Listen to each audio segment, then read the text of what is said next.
आपने हमारे लोगों के साथ में आपने हमारे लोगों के साथ में इतना बुरा व्यवहार किया है, ये है वो है। अब हम आपके बाल काटें और हम आपके मारे तो कैसा रहेगा। इटावा में एक भागवत कथा से शुरू हुआ बवाल कहीं से भी थमता नजर नहीं आ रहा है। बड़ी बात तो यह है कि इटावा के दादरपुर गांव में यादव कथावाचकों के साथ हुई घटना के बाद से कई और भी घटनाएं निकलकर सामने आ रही हैं, जिसमें से एक है दादरपुर गांव की रहने वाली एक टीचर रेनू दुबे की कहानी, जो कि गांव में पास में ही बने यादव प्रबंधक के स्कूल डीएन इंटरनेशनल स्कूल में शिक्षक हैं। महिला टीचर रेनू दुबे ने बड़ा आरोप लगाते हुए ये कहा कि वो स्कूल की तरफ से प्रचार प्रसार के लिए गांव-गांव जा रही थी। तभी पास में बने जैसे ही वो यादव बाहुल्य खितौरा गांव में पहुंची, वहां यादव समाज के लोगों ने उन पर कमेंट कसे, जिसको लेकर महिला टीचर ने अपने स्कूल में शिकायत की। तो उनका आरोप था कि यादव समाज प्रबंधन ने उनको और उनकी स्टूडेंट बेटी को स्कूल से ही बाहर निकाल दिया।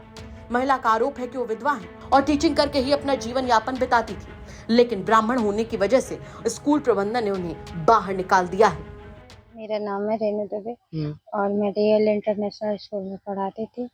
मैं खितौरा गांव में कन्वेंस के लिए गई थी। इस टाइम बच्चों के एडमिशन होते हैं, तो बच्चों के एडमिशन के लिए ही गई थी। वहाँ पे मतलब एक ऐसे ही ग्रुप लगा था। वहाँ पे ग्रुप में बोला इधर आओ इधर आओ, तो उन्होंने बोला कि आप ब्राह्मण हो, तो हमने कहा हाँ। बोले ब्राह्मणों में मनु के तिवारी कौन होते हैं? हमने कहा मनु के तिवारी अच्छे ब्राह्मणों में आते हैं। तो बोले अब इन आपने हमारे लोगों के साथ में आपने हमारे लोगों के साथ में इतना बुरा व्यवहार किया है, ये है वो है। अब हम आपके बाल काटें और हम आपके मारे तो कैसा रहेगा। मौके की देख के कि ये लोग मतलब बदतमीजी ना दे दें, इस कारण से हम लोगों ने वहाँ से निकलना उचित समझा और सुरक्षित लौट आए वहाँ से। ये घटना हुई हमारे साथ। अच्छा, ये घटना क्यों हुई?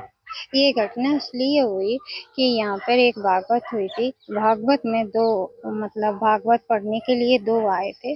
वो मतलब उन्होंने जो वहाँ की वो थी उन्होंने करवाई थी, उनको उन्होंने बदतमीजी की उनके साथ में और उनके साथ में गलत करने का वो ट्राई कर रहे थे। उन्होंने इस चीज़ का विरोध किया, इसके लिए ये घटना हुई। अच्छा, फिर स्कूल से फोन आता है, जैसे आपने बताया, जानकारी हुई कि कुछ मीडिया वालों ने आपसे पूछा, वो पब्लिश हुआ। फिर स्कूल से क्या फोन आया आपके पास? कब फोन आया? स्कूल से उसी इवनिंग में फोन आया था कि आप अब ना आना। कहाँ नहीं आना? स्कूल। क्यों? अब नहीं आना। अब वो उनका है। अब उन्होंने किस लिए बोला कि नहीं आना, तो हमने कहा नहीं आएंगे, उसमें क्या। नौकरी से बाहर निकाल दिया? हाँ। मतलब इतनी सी बात तो नौकरी से बाहर निकाल दिया? हाँ। अच्छा, घर में आपके कौन कौन है वैसे? घर में मेरे मदर इन लॉ है, मेरी बेटी है और मैं हूँ। हस्बैंड कहाँ है? आज मेरे हस्बैंड की डेथ हो गई है। बेटी अच्छा आपकी कहाँ पढ़ती है? छोटी सी? उसी स्कूल में पढ़ती थी। तो अब नौकरी से तो आप निकाल दी गई। हाँ, तो फिर अब बेटी कहाँ जाएगी आपकी? अब बेटी को भी कहीं जहाँ हम जाएंगे कहीं ट्राई करेंगे स्कूल के लिए, तो वहीं बेटी का भी करवाएंगे। इसके बाद से रेनू तिवारी उनकी 12 साल की बेटी स्कूल नहीं जा पा रही है। रेनू तिवारी के मुताबिक उनके सामने अब जीवन यापन का संकट बना हुआ है। बड़ी बात तो यह है कि रेनू दुबे के घर के बाहर आधा दर्जन पीएसी जवान तैनात थे। टीचर का कहना है कि अब जब गांव में माहौल शांत होगा तब जाकर वो कहीं नौकरी या काम देख पाएंगी।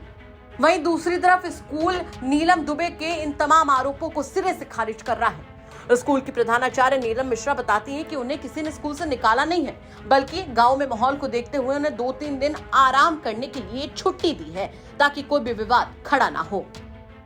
और मैं इस स्कूल की व्यवस्थापक हूँ, तो जो टीचरों का अरेंजमेंट होता है, उनको निकालना रखना, उनकी सैलरी वगैरह सब मैं ही देखती हूँ। तो इस बात के लिए तो मैं पूरी तरीके से खंडन करती हूँ कि उनको स्कूल से निकाला ही नहीं गया है। उनसे सिर्फ इतना बोला गया था कि मैम अभी आपके गांव की परिस्थितियाँ सही नहीं हैं, आस पड़ोस का माहौल भी सही नहीं है, इस वजह से उनकी सुरक्षा को देखते हुए मैंने उनसे ये बोला था कि मैम आप 2-4 दिन के लिए थोड़ा रेस्ट कीजिए, जब परिस्थितियाँ थोड़ी नॉर्मल हो जाएं आप फिर स्कूल आइएगा। और तो कोई बात नहीं थी? नहीं, और कोई बात ही नहीं थी। इसी के साथ साथ स्कूल के मैनेजर रंजय यादव भी कहते हैं कि टीचर के तमाम आरोप पूरी तरीके से गलत हैं। अगर उन्होंने ये आरोप लगाया कि मुझे ब्राह्मण के नाते निकाला गया है, तो उनका आरोप से निराधार है। इसलिए निराधार है कि अभी भी मेरी यहाँ स्कूल में जो स्टाफ है ब्राह्मणों का करीब 9 या 10 लोग अभी भी हैं, और वो सर आ भी रहे स्कूल में। अगर निकाला जाता तो वो सर सबको से निकाला जाता है स्कूल से। जो मेरे व्यवस्थापक हैं वो शर्मिला मिश्रा हैं, अभी भी कार्यरत हैं। तो अब टीचर के आरोपों को सही माने या फिर स्कूल प्रबंधन के, ये तो आने वाला वक्त बताएगा। लेकिन इटावा में जिस तरीके से दादरपुर गांव में कथा के दौरान कथावाचक और उनके सदस्यों के साथ अमानवीय कृत्य की वारदात सामने आई है, उसके बाद से ही बवाल मचा हुआ है। आपको बता दें कि गांव में ही भागवत कथा कहने के लिए कथावाचक मुकुटमणि अपने सहयोगियों के साथ आए थे। आरोप है कि पहले ही दिन कलश की स्थापना कराने के बाद भोजन के समय उनसे किसी ने उनकी जाति पूछ ली। इसके बाद गांव वालों ने कहा कि तुम यादव हो और अनुसूचित जाति के लोग हो, तो कथा कैसे कह सकते हो। आरोप है कि इसी बात पर कहा सुनी हुई, जिसके बाद कथावाचक और उनकी टीम के सदस्यों को ग्रामीणों ने घेर कर पहले बाल कटवाए और फिर नाक भी रगड़वाई। आरोप तो ये तक है कि उनके ऊपर पेशाब का भी छिड़काव किया गया। वहीं दूसरे पक्ष का कहना था कि कथावाचक मुकुटमणि ने महिला के साथ छेड़छाड़ की थी। इस पूरे मामले में पुलिस 4 लोगों को गिरफ्तार भी कर चुकी है। लेकिन इस मामले के बाद से गांव में यादव वर्सेस ब्राह्मण की लड़ाई साफ तौर पर नजर आ रही है। क्या कहेंगे आप इस खबर पर कमेंट करके जरूर बताएं। इटावा से अमित तिवारी की रिपोर्ट, यूपी तक।